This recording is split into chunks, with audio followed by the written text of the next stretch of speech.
Bonjour et bienvenue dans cette vidéo, vous êtes avec le Spike pour selfmademusic.fr, la chaîne de conseils en production, marketing et business pour tous les artistes indépendants soucieux de leurs projets musicaux. Alors, cette vidéo, c'est une vidéo qui complète la série que je mets en place concernant le songwriting, c'est-à-dire la composition de textes, donc dans les genres rap, dancehall et pop.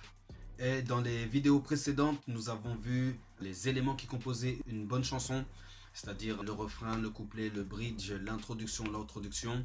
Nous avons vu également comment composer son refrain et aujourd'hui, nous allons voir comment composer son couplet. Donc tout le focus aujourd'hui sera sur le couplet. Si peut-être que vous êtes dans ce cas-là, vous débutez dans l'écriture de texte, c'est tout nouveau pour vous et vous avez besoin de conseils, ou peut-être que vous avez déjà une expérience dans l'écriture de texte et que vous voulez améliorer vos résultats, sachez que vous êtes sur la bonne chaîne et je vous invite à vous abonner dès maintenant en cliquant sur le bouton s'abonner juste en bas et en cliquant également sur la cloche pour être notifié à chaque fois que je poste une vidéo.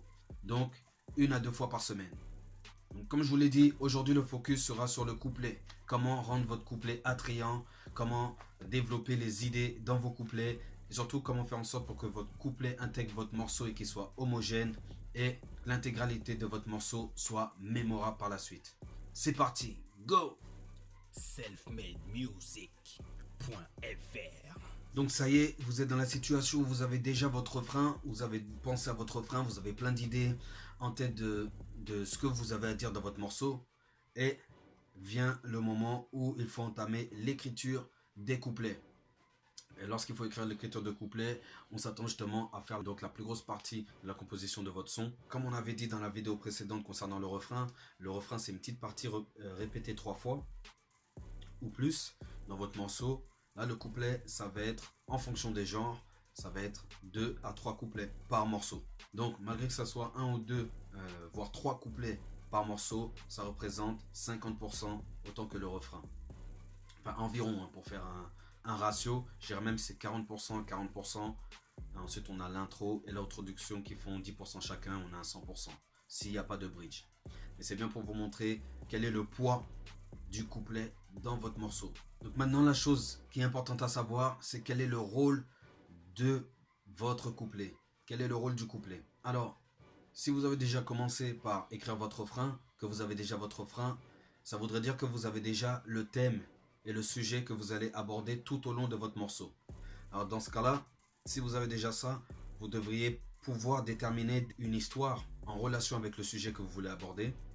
Et à travers de cette histoire, vous devriez avoir divisé quelques axes, c'est-à-dire la situation initiale de votre histoire, l'élément perturbateur, le déroulement de votre histoire et ensuite la situation finale. Donc en ayant ça, vous devriez déjà pouvoir déterminer des axes. Et c'est à travers ces axes-là qu'on va développer les couplets, on va pouvoir agrémenter nos couplets. Tout ça en complément du refrain. Le refrain, il sera là que pour appuyer ce que le couplet va développer. Aujourd'hui, je vais vous donner 5 étapes pour construire au mieux votre couplet. Et la première étape que je vais vous proposer, c'est de définir la longueur de votre couplet. Pourquoi c'est important de définir la longueur de son couplet? C'est pour que dans un premier temps, on puisse savoir dans quoi on s'engage. C'est très important parce que si on n'a pas défini un point de début et un point final, on ne va pas commencer parce que ça va nous paraître trop long ou trop difficile à mettre en place. Donc, plus on va être clair sur le travail qu'on a à fournir, plus on va être efficace. Aussi, une autre chose à préciser, c'est qu'en fonction des genres, la longueur du couplet va différer.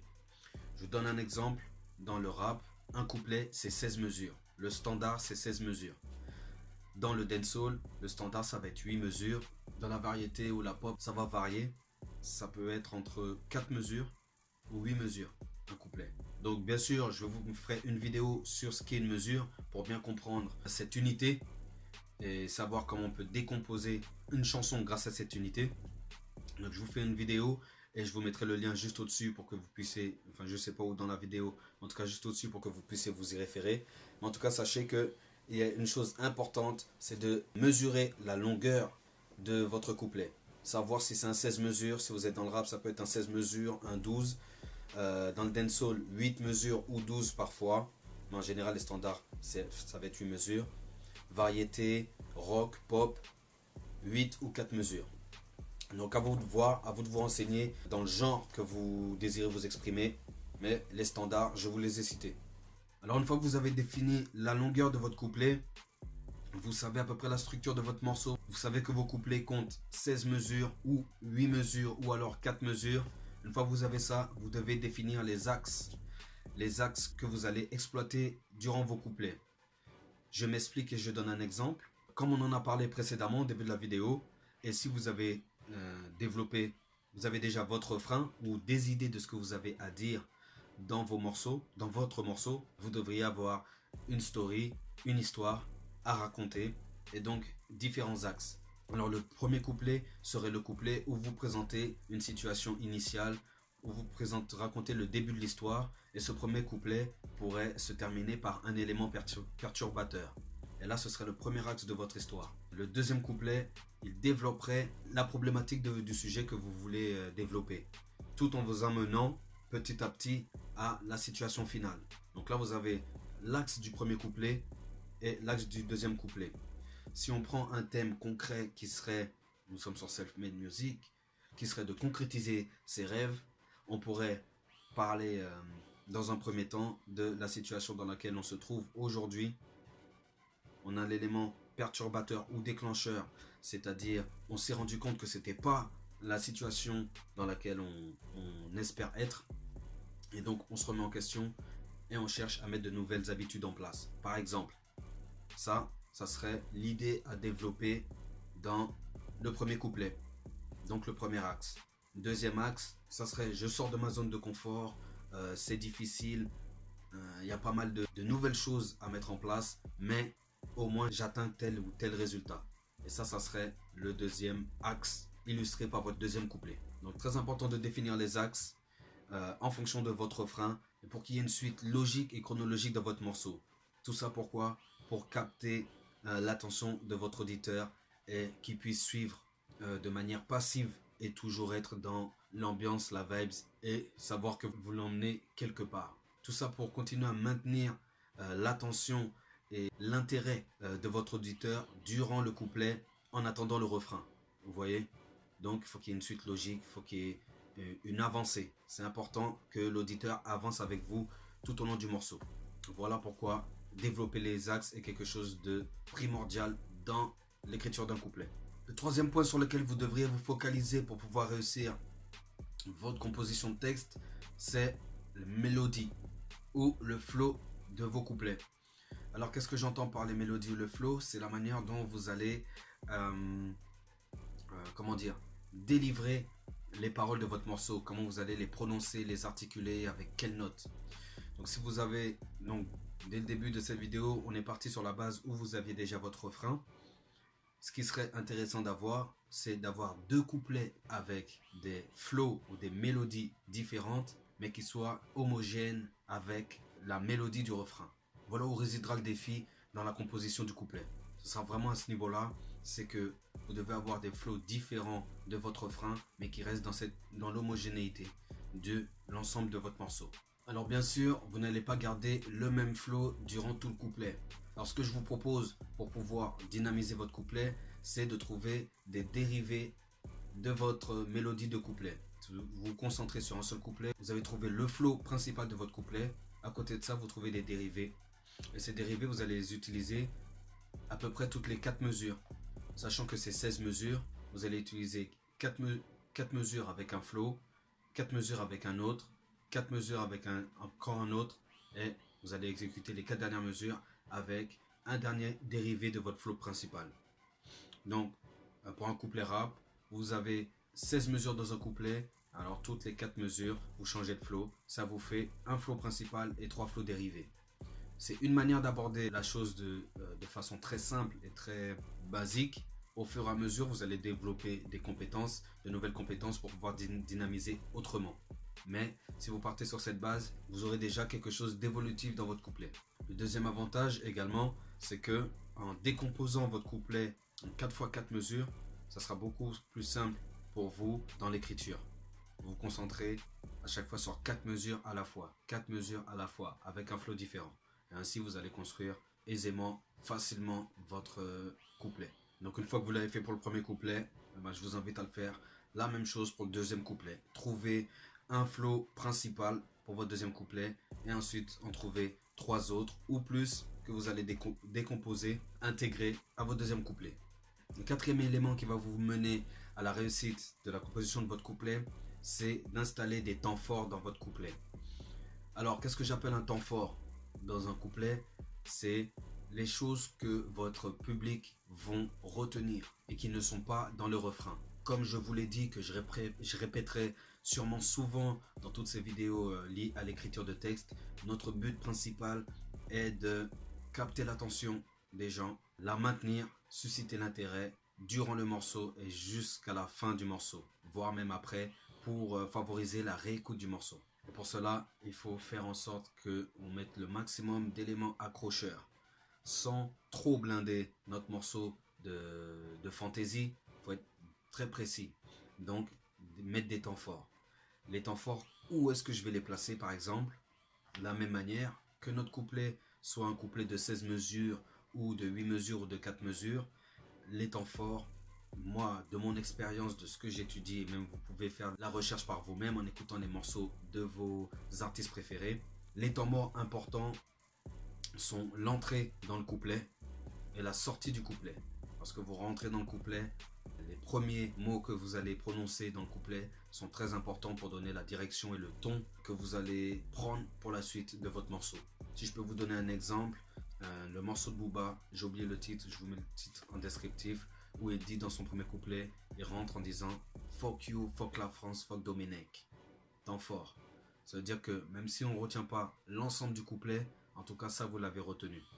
C'est les premières paroles du couplet, je crois même du morceau, à vérifier. Mais voilà, c'est un temps fort, direct, ça annonce la couleur. Voilà pourquoi un temps fort, c'est bien de le placer dès la première mesure. Et également, deuxième endroit où vous pouvez placer un temps fort, ce serait à la sortie de votre couplet. La phrase qui va clôturer votre couplet sera très importante dans le sens, également dans la structure.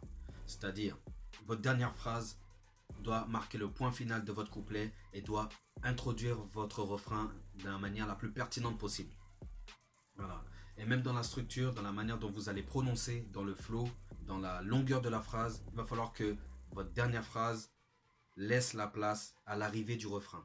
Il ne faudra pas que le refrain et votre phrase se mangent. Vous savez, la dernière phrase de votre couplet ne doit pas manger sur le début de votre refrain, pour être plus précis. Donc voilà comment placer deux temps forts, peu importe la longueur de votre couplet, que ce soit un couplet de 16 mesures, de 12 mesures, 8 ou 4 mesures, en utilisant ces deux techniques, ces deux placements de points forts, vous allez pouvoir marquer les esprits. D'autres placements des temps forts, vous pouvez également placer des temps forts toutes les 4 mesures. Si vous écrivez un couplet de rap, il vous faudra placer un temps fort toutes les 4 mesures, ça vous fait 4 temps forts. Disons 3 temps forts parce que vous aurez déjà travaillé votre sortie de couplet. On part sur la base d'un couplet de 16 mesures. Vous aurez le premier couplet, le premier 4 temps fort, deuxième 4 temps fort, troisième 4 temps fort et la fin de votre couplet temps fort. Comme ça vous permet toujours avoir quelque chose à donner. Et donc cette technique est valable également pour les couplets d'une durée moindre de 12, 8 ou 4 mesures. Alors on a vu où placer ces temps forts, mais concrètement, comment créer un temps fort? Alors on en a vu déjà plusieurs précédemment, mais là on va bien préciser et donner des noms à ces temps forts pour que vous puissiez vous les accaparer et appliquer cela directement à vos prochains textes et vos prochains morceaux. Alors, premier temps fort qu'on pourrait créer, ce serait le changement de flow. Donc on l'a vu tout à l'heure, en changeant de flow, on donne un nouveau souffle à notre couplet. Également, on propose une évolution à notre couplet qui fait que notre auditeur ne s'ennuie pas et voit qu'il y a une évolution. Donc juste en changeant la mélodie, le flow, on peut créer un temps fort. Une autre manière de créer un temps fort tout en restant dans l'aspect mélodique, c'est de changer peut-être de tonalité. Je vous donne un exemple, c'est très courant dans la musique jamaïcaine, c'est de chanter avec une certaine tonalité et ensuite descendre soit dans les graves ou alors monter dans les aigus. On est dans sa tonalité principale et pour une raison ou une autre, que ce soit sur plusieurs mesures ou sur la mesure d'après, juste faire un changement de tonalité.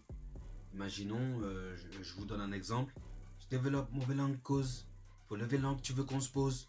Je développe mon volant aussi sur le buckle, fait précisément une pause. Confetti wap, je les toise tous. Vous voyez, juste histoire d'avoir un petit décalage qui forcera l'auditeur à prêter attention. Au moins le surprendre, créer quelque chose, une émotion pour le sortir de l'ennui. Donc voilà une autre façon de créer un temps fort. En voici une autre. Vous pouvez également le faire en changeant le débit de votre flow, c'est-à-dire de la façon dont vous allez délivrer vos paroles. Imaginons que vous avez un débit normal, un débit moyen, c'est-à-dire que vous rappez à une vitesse moyenne. Vous pouvez soit accélérer ce débit pour surprendre votre auditeur et pour le faire changer d'émotion, ou alors ralentir le débit pour peut-être lui faire prêter attention à vos paroles. Vous voyez? Donc rien qu'en faisant ça, vous créez une distorsion dans le couplet qui tout de suite interpelle la personne qui l'écoute. Alors bien sûr, plus vous avez de mots, plus vous allez devoir débiter. Donc les styles un petit peu à la, je dirais Busta Rhymes, Twista, dans le dancehall, Admiralty, mettez beaucoup de mots pour pouvoir bien débiter. Les Tech 9, Bone Thugs et Harmony, voilà. Plus vous mettrez de mots, plus vous aurez à débiter. Et à contrario, moins vous mettrez de mots, plus ça sera chanté. Donc vous allez devoir jouer avec l'espace qui ne sera pas comblé par des mots, avec des notes peut-être plus longues, et ça sera beaucoup plus chanté et moins rappé et débité. Vous voyez? Voilà comment vous pouvez créer de nouveau un temps fort. On l'a vu plus tôt avec l'exemple de Booba, le B2O, par rapport à son titre, où il rentrait directement avec une punchline. Alors une punchline, c'est quoi? Chacun a un peu sa définition dans le game, mais moi ce que je définis comme une punchline, ça va être une phrase choc, une phrase marquante ou une phrase qui vous met une image dans le crâne, et cette image représente une situation choquante, marrante ou autre. En tout cas, il faut que cette phrase elle puisse créer une émotion, vraiment créer une émotion, que ça soit le rire, que ça soit le choc, que ça soit la surprise. Voilà. Donc l'exemple de B2O, fuck you, fuck la France, fuck Dominique. Donc voilà, c'est très imagé, c'est direct et à la fois imagé. Et je pense que ça pourrait vous inspirer. Il y a énormément de punchlines, vous pouvez même chercher sur internet, chercher les punchlines du rap français ou autres. Vous allez voir concrètement ce que sont des punchlines. C'est une phrase, c'est essayer de résumer une idée ou une image ou une situation en une phrase. Voilà ce qu'est la punchline. Et c'est une manière de placer un temps fort également dans votre morceau. Souvent, c'est les punchlines qui sont mémorisées. On peut ne pas retenir le son, mais on retient une punchline. On ne peut pas retenir l'ensemble du son, on va retenir le refrain ou autre, mais on va retenir également la punchline si elle est bien faite. Autre temps mort qu'on pourrait faire également, ce serait d'intégrer des silences dans nos morceaux, tout simplement. On peut débiter, on peut avoir un flow super rapide, on peut avoir un flow moyen, on peut avoir un flow lent. Mais il est aussi important de ne pas négliger le silence, parce que parfois le silence est tout aussi important que la parole. Je vous donne un exemple. Vous avez votre punchline, vous savez que votre punchline crée une réaction face à votre public. Vous pouvez placer justement un temps mort, mais c'est un temps fort dans votre morceau en laissant un silence après cette punchline. Qu'est-ce que ça va provoquer? Ça va laisser le temps à votre auditeur de réaliser la profondeur de la punchline. Vous voyez?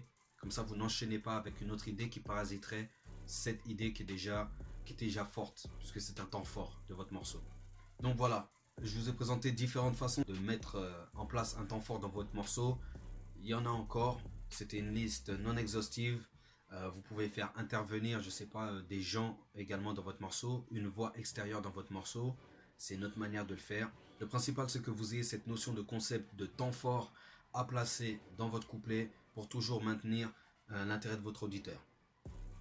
Voilà, cette vidéo touche déjà à sa fin. J'espère que vous avez apprécié les conseils que je vous ai donnés dans cette vidéo et que ça vous a apporté un petit peu plus de clarté sur comment composer un texte, que ce soit en rap, dancehall ou pop. Si c'était le cas, n'hésitez pas à me laisser des commentaires pour pouvoir me dire comment vous allez exploiter ce que je vous ai partagé dans cette vidéo. Si vous pensez que j'ai oublié certains éléments, n'hésitez pas à les mettre également en commentaire pour les prochaines personnes qui verront cette vidéo, pour qu'ils puissent acquérir encore de nouvelles connaissances. Je ne connais pas tout, j'apprends encore également. Et si vous pouvez aider la communauté des self-made artistes à en savoir plus, ça serait parfait. Donc n'hésitez pas à me laisser un commentaire. Si vous avez apprécié le contenu de cette vidéo, n'hésitez pas à liker. Je vous invite à liker en cliquant sur le pouce juste en dessous. Si vous avez liké, c'est que vous trouvez cette vidéo utile. N'hésitez pas à la partager dans votre entourage. Si vous avez quelqu'un qui veut se lancer dans la musique, qui veut produire son morceau, quelqu'un autour de vous qui depuis longtemps dit qu'il voudrait se lancer dans la musique, n'hésitez pas à lui partager ces vidéos. C'est le but de cette chaîne, pouvoir aider les indépendants, ceux qui se lancent ou qui ne savent pas par où commencer, à le faire. Si vous adhérez au concept de la chaîne, n'hésitez pas à vous abonner.